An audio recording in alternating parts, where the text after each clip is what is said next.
Good morning. It's 9:30 a.m., Tuesday, July 21st. My name is JP Biambi. Welcome if you're new here. If you're not, welcome back. So I just heard about this new mandate in New York City, open for small business. I want to learn all about that. So we have Trisha here. She's going to tell us, or she's going to pull it up and tell me more about that. What is this open for small business that I'm hearing about? Oh, Maybe hi. something small business. Yes. Hey, Trisha, how are you this morning? Hi, JP. Yes, I'm doing fine. Yeah, I've heard about this New York City open for small business. And for people who haven't heard about it yet, do you know what exactly this is? No, I wanted to learn more. Maybe like other small Mm, businesses would want to learn more about this. mhm. Okay, let's go over it. So here's this. Mm-hmm. uh, there's overhauling procedures and expanding navigation. It eliminates outdated permits and redundant paperwork and unnecessary fines for restaurant, bodegas, barbershops, and small businesses across New York City. So this was mandated by the mayor, right? Mhm. Yes, Mm. that's the thing that it popped up in my feed because I follow them on you. I follow the mayor's office on YouTube, so it pops up. So whenever he does these announcements, I see them. Mm. So, so there are actually some positive takeaways in this news because, it cuts unnecessary red tape because, many businesses spend more time in dealing with permits and paperwork than growing their business. It's just simplifying those processes that can lower startup costs and save owners valuable time. Um, as for this, I have a question, JP. Can you answer that one? What's your question? I'll try. Oh, mhm. So do you think these changes, will encourage more entrepreneurs to start businesses in New York City? I hope so. I Mm, mean, if I was a small business owner like I am, it would definitely encourage me.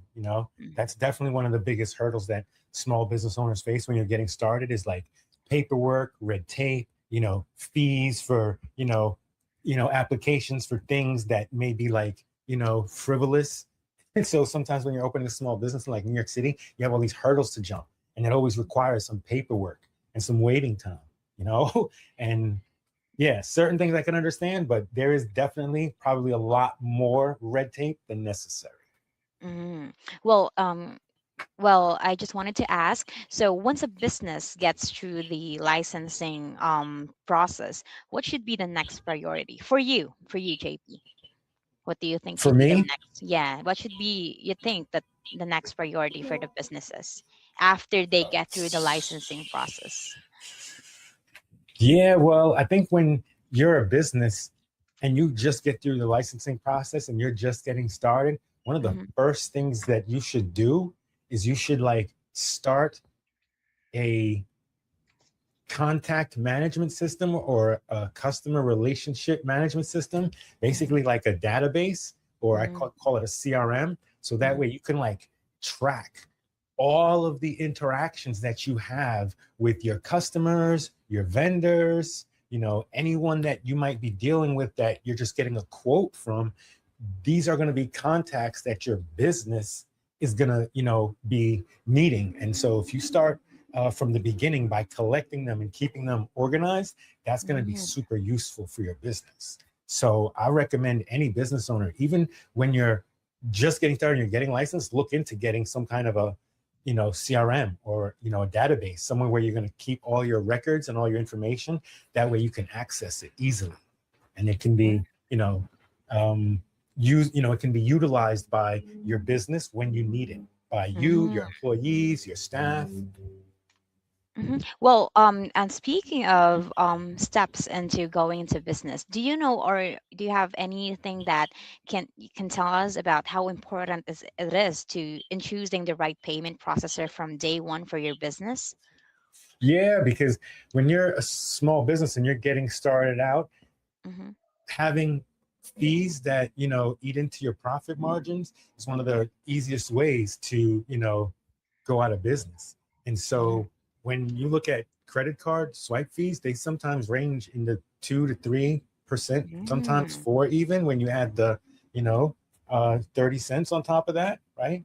It ends up wow. being a lot for a small business owner. So instead of putting that money back into the business, if you got to pay that out, that's tough. So one of the Mm, things I recommend is when you're a small business owner, try to not throw that money away and keep some of that mm. money. Well, question, JP. Can reducing credit card processing costs makes a noticeable difference for a small business? Well, think about it like this. What is the current interest rate right now? Or what is like the prime rate where somebody could borrow money? Or what kind of interest rate do they give you when you're at the bank? I how I, 30, I'll give you an 30%? example. Um, I'll give you an example. American Express has savings account, and I think online they're offering something like 3% yield. Am mm, I wrong with that? Maybe let's check that. And I don't know what the banks are offering in terms of their rate mm-hmm, of, for loans, the prime rate. But I do know historically, if we look it up, a traditional rate of return, if you're like an investor, you're just putting money in the bank and you want to get a rate of return on your money, a good amount is usually like 8%, all right, 10%, mm-hmm, 6%, right? mm-hmm, So if you say, hey, I'm starting a business and I'm going to put away, or I have to put out 3% every time somebody is going to pay with credit cards, and there's a certain amount of volume. If I got $100,000 that I bring in every month on card swipes and I'm paying out 3% of that, it's mm-hmm, $3,000 out the door every well, month for doing just for taking the money in, mhm, exactly. right? So, That yeah, and that that's makes that could sense. be that could if you're not paying that and you that's actually like a rate of return. You can say, hey, I'm not paying that 3,000. That's 3% extra I'm putting in the bank. Hmm. Imagine that. And I mean, Well, it may not be a big deal for some people, but for a small business owner just getting started, I know it can be a lot.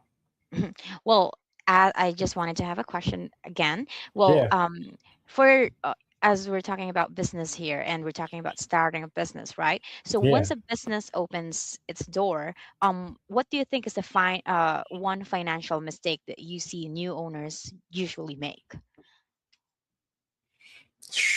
They sometimes grow too fast and they take on expenses that they don't need right away. So for example, sometimes a business owner may not need, a full on point of sale right away. Maybe they just need a countertop register or a Mm, device on the counter that swipes.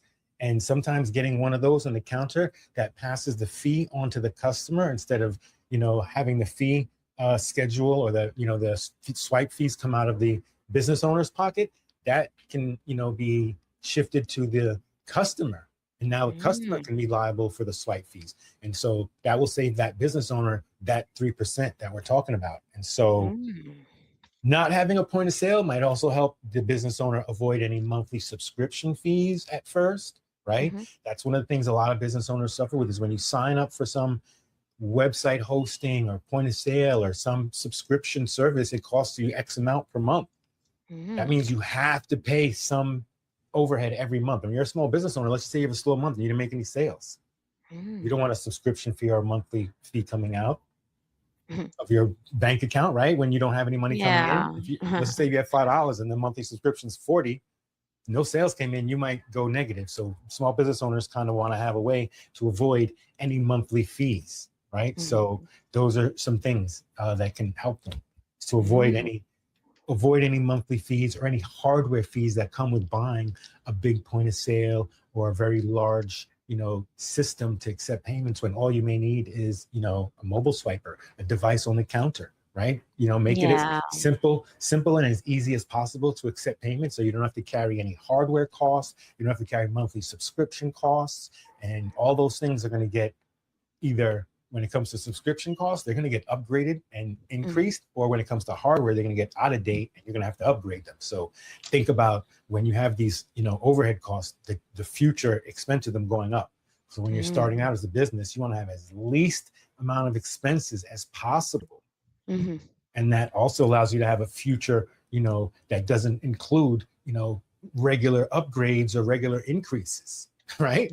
And Yeah. when you work with us, that's one of the things I always say is that we give merchants, a chance to get an account where there's not going to be any future increases on that account. There's not going to be Mhm, a need to have to keep buying, software upgrades that we're going to force you to upgrade and do all that. Upgrades are basically when you need them. Yeah. And not forced upgrades because of obsolescence or increases in your subscription fees because we have to give more money to our shareholders. A traditional merchant account with a company like ours can help you escape all those burdensome fees as a small business owner when you're getting started out.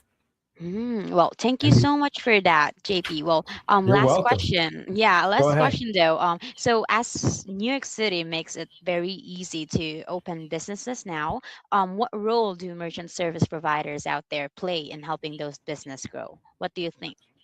They basically merchant service providers should play a role in educating small business owners about the options that they have when Yeah. they are starting their business and when they need to accept payments, because there's several types of pricing programs that are available to business owners. It's not just one simple pricing program. For Mm-hmm. example, a popular pricing program that most small business owners are aware of is a flat fee program where they pay 2.6 or 2.9 and 30 cents, or the famous one that we all know is 2.9 and 30 cents. That's kind of like been a popular one. Stripe is online 3.5% and 30 cents. Those are pretty high, and that's the 3% that I was talking about that comes out of your pocket. There's other options which would be like an interchange plus pricing program. There's what is called cash discounting and surcharging. Surcharging is where you charge a little extra to offset the fees you pay. Cash discount is when you give a customer a discount for paying in cash and charge them a little more when they pay with a card, right? So those are other pricing options that allow business owners to choose what is right for their business instead of just saying, hey, you're getting the same pricing program that everybody else gets when you work with us.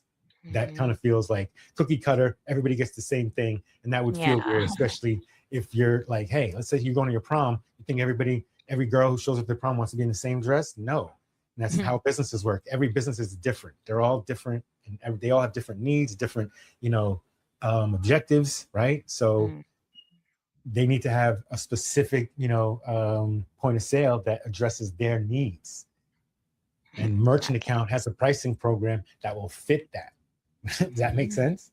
Yeah. I think a lot of business owners just are uneducated about that, and merchant service providers don't let business owners know that they have the option. They just sign them up for whatever is convenient. Like, hey, sign up with Square and you get a flat fee account, and that's it. That's the only option you get. You don't get the choice to choose. So I always like to educate my merchants and let them know they have the option to choose. Would they want to pay the fee or not? Some people who are stuck paying the fee are kind of like tired of it and want to say, hey, let me capture some of that money back and let me switch to that because, my customers understand that if they're paying with a card, I don't want to keep paying that fee anymore because it really is paying for the rewards that customer is getting when they pay with their credit card, right? Most people don't realize that, but, the rewards that are coming out of, the credit card that a customer uses comes out of the fees that get charged when you use that card, and the business owner ends up paying those fees. Well, thank you so much for your time, JP. You're welcome. Yeah.